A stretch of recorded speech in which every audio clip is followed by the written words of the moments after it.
Hello, and welcome to my podcast, Empowered to Thrive. I'm your host, Corrine Powell, and I'm the owner of Change Radically. In this space, we'll talk all things inner wellness, and parenting will certainly come up too. Because I'm a mom to 4 kids, so parenting is a huge part of my life. This space is designed for safety. Your inner child is welcome. Your past self is invited to listen as well. And no matter what type of day you're having, I want you to know I'm glad to be with you.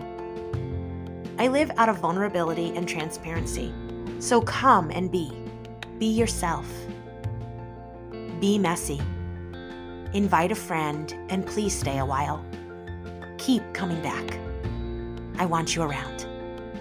Now, let's jump into today's episode.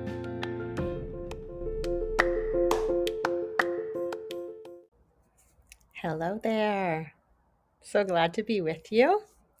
We are going to talk about how we can navigate the expectations of others. And if you struggle with being preoccupied with the way that others perceive you, their opinion of you, looking to not disappoint them, to make sure you don't disrupt the peace or you don't inconvenience anyone, then you're going to especially appreciate what we talk about because it's very targeted to the person who tends to do those things I was just describing, the person who we might call a people pleaser, someone who lives codependently. That was me. That is who I am sometimes when I'm stuck in an emotional flashback, when I'm triggered and unaware of it. And it's very interesting when we witness ourselves, we step back and we take this look at ourselves as an observer to see what we're doing. And I find it fascinating when we actually start to become empathetic and compassionate and recognize that the reason we do so much of what we do is to protect ourselves, to feel safe. We are all looking to just manage and cope in the most comfortable way possible. And I'm always interested to know of other people's stories. So I would love to hear your story. If we were sitting in a living room together or at a coffee shop, I would be so interested to hear. And if you want to share more of your story with me, please find a way. I'm very interested to hear it. But as far as my story, these patterns, these ways of trying to please people began when I was super young, just a little girl, just looking to feel comfortable in the family I grew up in. A little girl not wanting people to be upset with me, feeling crushed by a look that was disapproving. If I was to get a slap on the hand, it really touched me deeply, impacted me. I didn't need much correction to straighten out. I didn't need much correction to know never to do it again. I didn't want to disappoint. I didn't want to cause somebody discomfort. It crushed my heart to see someone disappointed because of my actions. Now I know that they're responsible for theirs and I'm responsible for mine. And what I do doesn't need to determine how they feel. But as a child, that's not how I perceived it. I thought what I did caused them to feel the way they felt. So in that case, I felt responsible for their emotions. I felt responsible for how they were doing. So there are times I tell little Corrine, sweetie, it's not your fault. I'm so sorry that the grown-ups didn't tell you that you were just fine the way you were. I'm sorry they wanted you to be something different. that they didn't allow room for making mistakes, making messes, and it all being okay. That's why I love to talk about the inner child and meet each person's inner child, because there is so much pain, there is so much hurt, so much heartache from experiences we had that we don't even remember. They happened to us so young, we don't even recall them. But our body knows, our body remembers. And then in that moment, when we speak to the inner child, we meet them in a way that they need, in a way they've been longing for. And then we speak to their heart in a way they've needed to hear. And it makes all the difference. Is it layered? Are there many instances where they need our love and our care and our attention? Certainly. But each time we meet them, it impacts them in a good way. Each time we speak to that inner child, it's beneficial. So let me go back to what I said we were going to start talking about. And that is how to let go of needing to please everyone around you. How can you simply allow yourself to be and not be so consumed by the expectations of others? It's going to come from initially recognizing that this is even a need of yours, that you have been so focused on other people that you haven't been true to your authentic self. And as you become more aware, you're then able to look deeper into what are the subconscious beliefs behind these actions? Do you feel responsible for how other people are doing? Are you afraid of being misunderstood? Are you trying to protect yourself from the pain of rejection or the perception of rejection? Sometimes it's the perception of something we're trying to keep ourselves safe from. It's not even the reality of it. So for each one of us, it might be varied. And then there's a lot of ways similarities occur. But recognizing your patterns, like I use the word witnessing ourselves. So moving to a place where we're able to observe ourselves and see how we're responding, to notice the sensations in our body, to recognize the underlying beliefs, the subconscious beliefs, the thoughts that are attached, the stories we've attached. When someone looks at me this way, it means.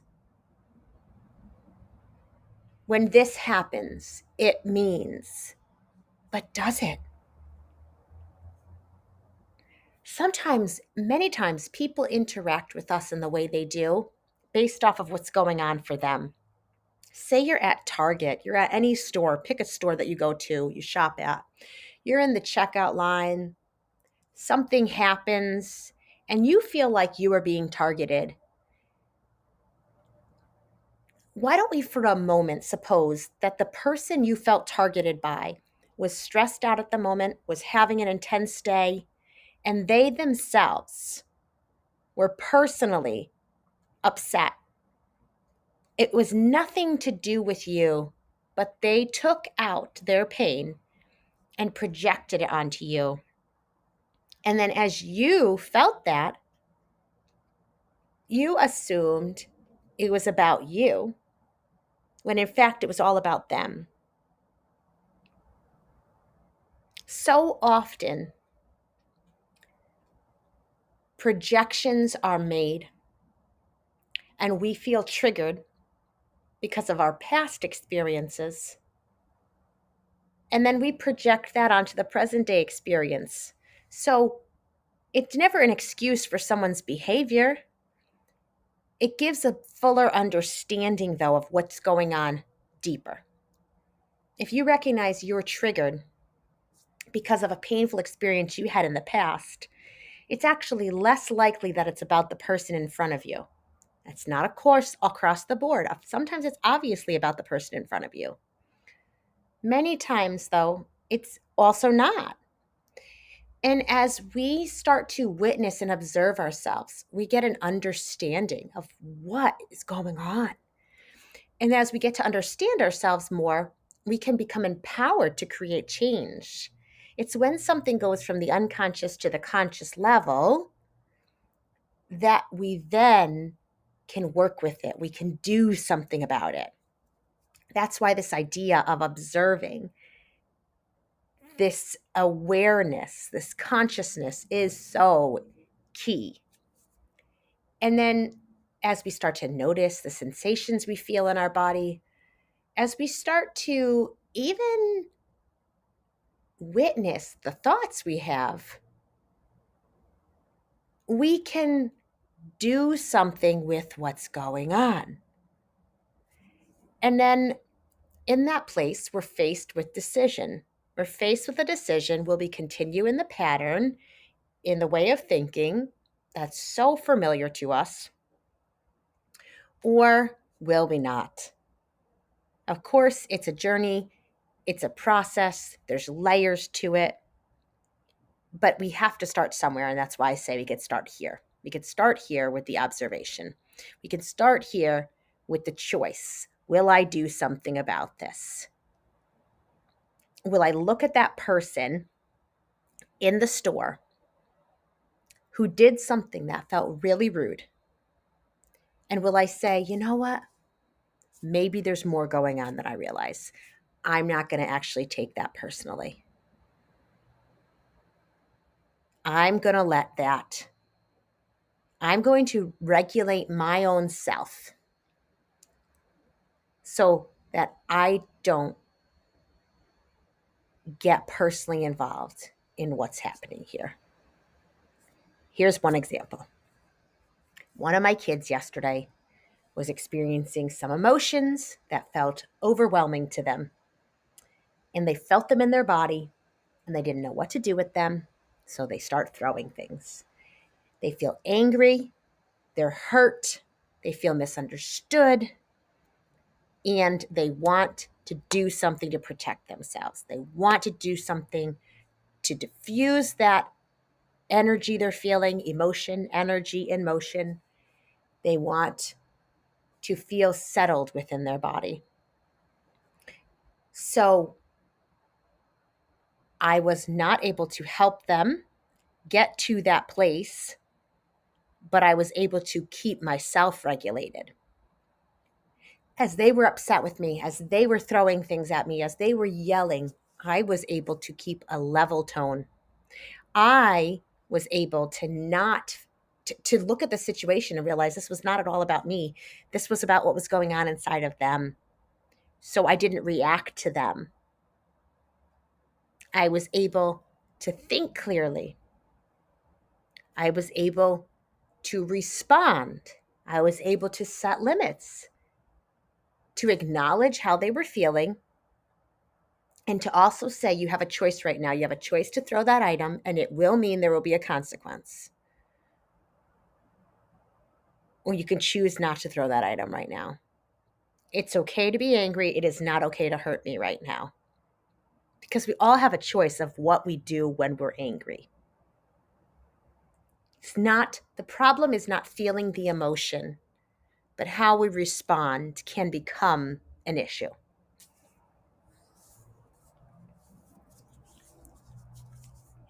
In the end, I might have felt a little depleted, like a little physically drained, but I also didn't feel like I had gotten into this dysregulated place myself, that I had retaliated, and I didn't feel like I had made the situation more intense.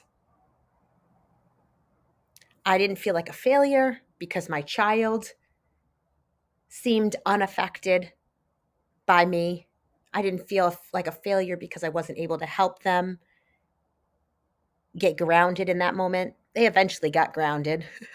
Like they grounded themselves, or they felt calmer. They felt more integrated back into their body. I would say it actually took a while, but in that situation, it's just one example. of how there are ways to go about things where it doesn't have to become so personal. It doesn't have to become a you versus us versus them. And as we recognize that we are separate from other people, they're allowed to have their opinions, they're allowed to have their thought processes. We're allowed to have our own. They're allowed to hold their own emotions, and we can have in a different emotional state and be in the same room. You might be sad, and I can be happy. And it doesn't mean I'm not caring. It doesn't mean I'm disrespectful. It doesn't mean I'm being rude or insensitive. There are ways to navigate if someone's having a difficult day and you feel on cloud nine. There are ways to navigate that gently. But the point isn't that I suppress every bit of how I'm feeling because of your needs, or that I feel the pressure to rise to the occasion of how you're doing and perform in a certain way because of you. This is the beginning of learning that you and I don't have to always agree. I don't have to meet the expectations that you might have, and you don't have to meet the expectations that I might have. Now, if we are in certain types of relationships, it's going to be important to talk about expectations. It's going to be important to talk about how we impact each other. I'm not suggesting that we shouldn't hold space for the idea that my actions impact others and your actions as well. What I'm really touching on is this idea you and I don't have to live our life based off of the expectations that our parental figures have of us or had of us, the expectation of people you respect. You don't have to live your life based off their expectations of you. You get to understand who you are authentically and how to craft a life, how to create a life, how to craft a life that is in alignment with your values, that actually works well for your family unit. It might not work well for anyone else, and that's okay. It's actually time to consider yourself.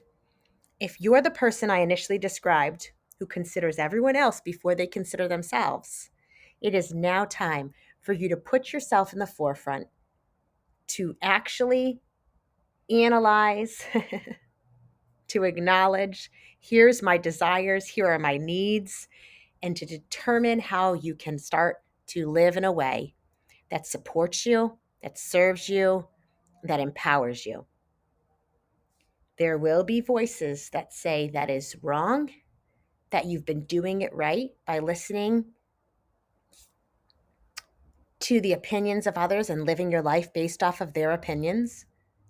There will always be schools of thought that say you should be selfless and you should give up your needs, give up your desires for the sake of the greater good, for the sake of something outside of yourself.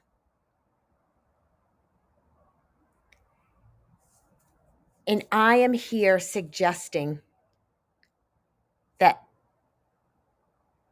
it's time you consider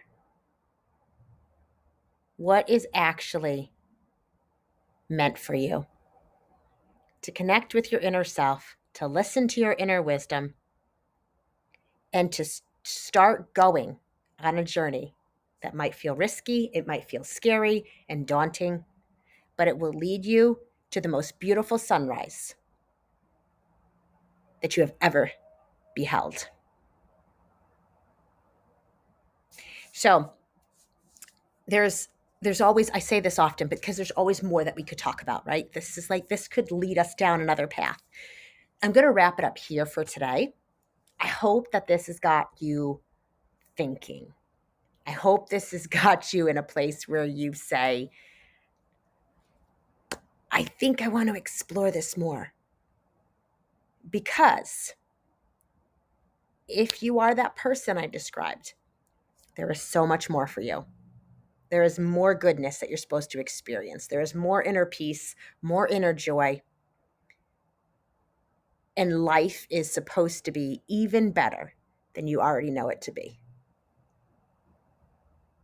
If you're interested in creating a reality that is full of more joy, that is full of peace, that is what I've described, I hope that you'll reach out, set up a discovery call with me. Let's chat about how I can support you in creating that life. And I hope that you have a wonderful week. And I'll see you again here next week, same place, same time.